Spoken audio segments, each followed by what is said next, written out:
Hello and welcome back, everybody. This is once again the Middle-earth in Mercia podcast. This is episode 9 of our Mercian short videos series. If you're listening on Spotify, don't worry, we're going to be descriptive as ever. This still works as audio only. We've got our big spoon out. I hope you do too, because it's day 2 of Middle-earth leaks. And just as we promised, we are here to present Elrond's profile. This is pretty exciting, Ash. This is the first, we think this is from the main rule, profile rulebook. This is fully points costed. I haven't seen this in many places. Like I said in the other video, this is available on the secret places of the internet. It's in the public domain, and we're doing this as commentary and review, fair use, and all that kind of blah, blah, blah. On to the fun stuff. Are you excited to go through this, Ash? The first proper profile we get a look at? Yeah, really excited. This is like the leek and potato soup of leeks. It's ready for winter, keeping us warm and hearty, and we're ready to go. And there's not many changes, as we'll see, but I think there's some interesting points that we'll see come in. So yeah, let's just absolutely get into it. I think, considering this is only one profile, we've got quite a bit to cover here. So here we go. Elrond, Master of Rivendell, 170 points. We've got a slightly different way of presenting sort of the profile now. It's just a bit of arrangement, really. But we have move value, we have fight value, we have shoot value, we have strength, we have defense, we have attacks, we have wounds, we have courage, and we now have intelligence. Now, from what we can tell, everything here on that base thing has stayed the same. Why don't you tell us about the slight differences, Ash, and the effect that's had on the points? Okay, yeah, so move value is the same. Just take us through the deltas. Okay, yeah, so fight value is 7 now, so he's gone from a 6 to a 7, so he's gone up by 1. SV, I'm assuming that's shoot value. Shoot value, so 3 plus the same. Strength has stayed the same. His defense has actually gone up, but as you can see in his war gear section, we'll see later, he has got heavy armor as the standard, whereas that's an option at the minute. So that's probably where the differences occurred. Those of you who have been paying attention will be aware that unarmored Elrond was cast into the fire. So that explains why you can no longer have the non-option.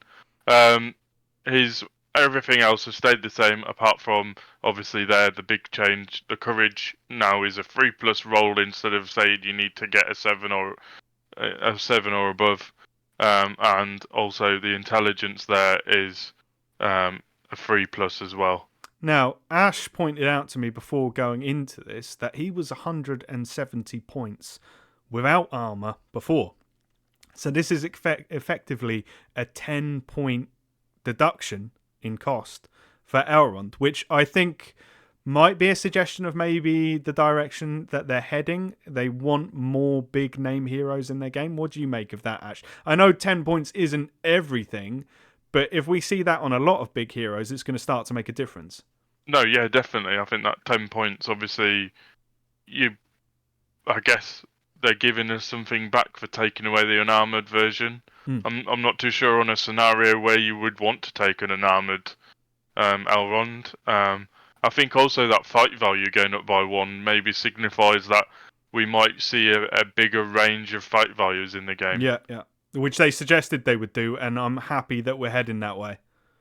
Interestingly, I guess we haven't covered that bit below, but the bit below that now tell you the base size. Yeah, well, so go check out our last video if you want to know all the deets on unit definitions. But there is now, for our audio-only listeners, there is actually a section now that says Race, Elf, Faction, Rivendell, Unit Type, Hero, Infantry, Unique, and then also lists the base size, which those conspiracy theorists among us that have been obsessed for the past 6 months that we're having a base size change will be happy to know that horses are staying 25 mil. But yeah, if you want to know what those terms mean, go check out episode 8. But yeah, that is very, very clearly defined now, isn't it? Yeah. Yeah. Okay, so we're going to blast through war gear. So he's still got his ring, and he still has... Did he have his unique sword before with the +1 to wound dash? Yeah, he did. Hand, half, fang. Mm-hmm. So these are unique pieces of war gear, so we'll leave that there. This is very significant because these are the first time we're seeing these profiles from the new edition. We have the heroic actions, and he's got channeling, he's got defense, he's got resolve, he's got strike. Why is that significant, you say? Because we know those actions are remaining in the game, and this is the first time we've had that confirmed. You happy to see all of those remaining, Ash? Yeah, I think so. Resolve, I've never really used. I mean, obviously, we don't know if the definition of these heroic actions they could change the action type might change, and it might keep this name. But I guess considering we haven't seen much change in like the other sort of keywords that we saw, other than the new edition ones, I assume that these will stay relatively the same. That's what we've got now. And then moving on to the next section, we have options. So we do know that there is going to be some sort of capacity to choose options, and they will probably be pointed. That's another thing we can take here. Cost of a horse, 20 points. So they giveth with one hand, reducing the points of the overall model, but they taketh with the other. 20 points now for a horse. Not an armoured horse, which used to be 15. 20 points for a standard horse. That is going to be mega. Yeah, that is expensive. The cost between, for example, obviously Rohan Fanatic here, the cost of having a Royal Guard on foot versus on a horse isn't that much at the minute, but 20 extra points for cavalry models is a big change in maybe how people are going to play their lists. Are we going to see the reduction in cavalry models? We will also have to see, is this specific to Elrond? Are they now calculating in, okay, we have a very, very lethal model. This guy's got 3 attacks as he's always had. He's now fight 7. Do we need to make his horse 20 points because he is lethal? Or is this an across the board for all heroes? But yeah, that could have a very, very big impact on the game because, if we're talking Rohan, that's like 3. Is that 3 warriors? I think that's 3 warriors at current points. Around that, I'd say. Yeah, which is massive. Obviously, when you're looking at the 500-point tournaments, are we going to see maybe Elrond on horse sort of phase out because it's a big chunk of your points to spend? I mean, it's a hard one, isn't it? Because it does easily double the lethality of a model, but you're going to be hyper scared of losing that horse when it costs 20 points. I don't know. Maybe we will just see a bit more picking and choosing when the horse is used. Maybe because at the moment, if all your heroes have horses, you do tend to auto include them, and maybe that won't be the case anymore. Yeah. What are we going to see for an armored horse? Is that going to be 25 points, 30 points? It's. I mean, it's going to change some list building, especially at the lower point tournaments, that's for sure. I mean, if it was 30 points, you'd really have a hard time justifying it. But let's move on. So, on to the special rules. We have the generic ones, Expert Rider, Terror, and Woodland Creature. And then he has his Foresight of the Eldar, which is... I'm not just going to read out all the rules for Elrond. It's his jankery to do with priority. You can read this, or you can look at his current rules out now. Know exactly how that works. It doesn't appear to have changed. And we also have Lord of the West. Foresight is passive, and Lord of the West is active. This is my first criticism of how they've done things in this game. It's just absolute nonsense not having these be generic rules. Have them in the main rulebook in the exact same way that you've got Expert Rider, Terror, and Woodland Creature. start building a catalogue of generic rules, which Lord of the West, he's not the only guy that has this. Why is it not a generic rule? It just makes it more complicated and you will see this in other profiles, which we go through in the coming days. It makes it more complicated when you've got two people that have got rules that do the exact same thing and they start explaining them. It's one of the most boring interactions in the game when you start explaining the rule and they go, oh, so that's just this rule that so-and-so has. And it's like, yeah. When if we just had generic special rule keywords for everything, and maybe they don't ever use it again, but if there is overlap, it takes out that little interaction from the game, and they've done this in 40k, and I don't know why this has been carried over to this edition.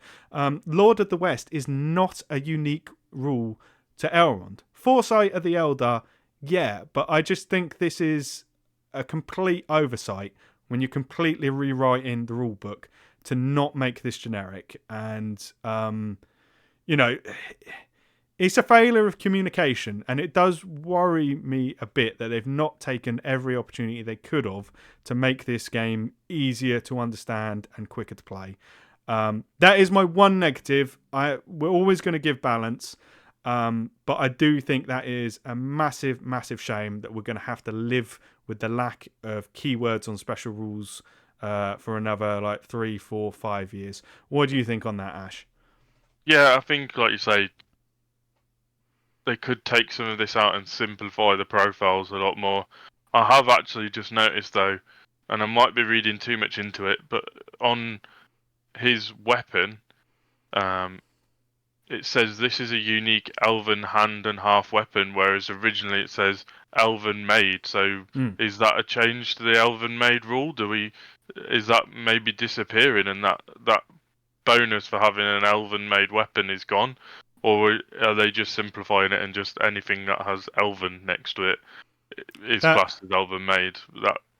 I don't know. That'll be something to look out for when we see more of these rules. That is a good point. We will have to see whether elven is a keyword. If it is, it's not as clearly highlighted as other special keywords, is it? No. And you'd think it would be in the special rules section next to expert rider, terror, and woodland creature. But yeah, I just think it is. I know it doesn't make the game unplayable or anything, but I just find it boggling that they're not creating a catalogue of generic special rules which they can pick and choose from for future profiles. I think that is pretty much the only thing people liked from the new edition of 40k, and we're getting a new edition of Middle-earth, and they're not taking that learning on. I know it's a different team, but, me and you have worked in large organisations. Part of being proactive and being at the forefront of your industry is that cross-learning. And, we shouldn't overplay it, but it is like, how have you missed that, lads? Yeah. So, back to, normal. We're bringing it back down again. Into magical powers. And, yeah, he's got Renew and Wrath of Brunin or Brunei. I guess it's Brunin. Brunei is a country, isn't it? You'll be happy that Wrath is remaining at 3 inches. And these both look the same. So, confirmation that magic is still going to be in the game. We don't know whether it operates as it used to. The casting values certainly seem to be the same, but I think that's about all we have on Elrond's profile. Not massive changes, certainly changes in the way it's presented, but I think those points changes on the unmounted model versus the mounted model are probably the most significant there. What about you, Ash? What are your closing thoughts on this? Yeah, I think obviously it's interesting to see they haven't broken down what Renew is and what it does. Whereas previously we did have that it tells you like it's a single model. Like for example, you know why they've not put the rule in there? Because they're using generic special rules because it's easier to understand. Brunen or Brunan, that isn't generic. Well, no. His daughter, I forget her name. His daughter can use it. Okay. Arwen. Arwen, yeah. Arwen uses it. Yeah, because it's the way to do it. Even if you never reference it again, if you create a profile in future and it's in that generic rule book, it makes it so much easier to people to get a grasp around it. You will see when we go through the Rohan and the Dunland ones, there's literally models that have basically the same rule as other models in the game, and they've just called it something else, and it's needless complexity. Yeah, like we say, 40k simplified that so much with 10th, where they like just came up with the weapon profiles of like assault, heavy, like condensed it all down into like everything has just these keywords, and that just made a lot more sense. So why we need to have these additional things? I mean, I don't I'm want not too to. sure. I don't want to overblow it. It remain. They are clearly decreasing the complexity in other areas, but it's just like a bit of an own goal, really. It's really low hanging fruit that they could have fixed. And I guess we're just nitpicking at this point. I don't know that sort of thing where it's so easy to get right. It just makes me wonder. Is it too much of a closed group that is writing it and then reviewing it? Have they like? I do think like going to somebody that is completely like. It does seem to be, at least from like what we've heard off other podcasts and things like that, that they tend to just go to the people that are very much already in this community. And I think they would probably be better off going to rules writers of like 40k or a completely different system and saying, what do you think of this? How easy is this to understand? People that are familiar with war games but are not totally immersed in this system already. Because I think those sort of things are a lot easier to see when you do things like that. Yeah, definitely. Yeah, playtest it and rules review it with the other people within GW who are writing good rules. I mean, it's obvious when you think about it, isn't it? Like, if you're trying to make a game more accessible and easier to understand, you don't want to talk to people like you or me. You don't want to talk to people that are attending 100 GBHL events a year. You want to talk to somebody that doesn't know how to play the game and ask them how, but is familiar with war games and how easy it is to learn. Yeah, definitely. Because the last thing you want during a game is to just having to keep flicking to each individual profile to find out a specific rule but that's used across different models. You may as well just have one like fact sheet where you can just flick to, okay, yeah, done, right, carry on with the game. But anyway, I think this is a really positive profile. They've not ruined Elrond. Elrond fans are safe.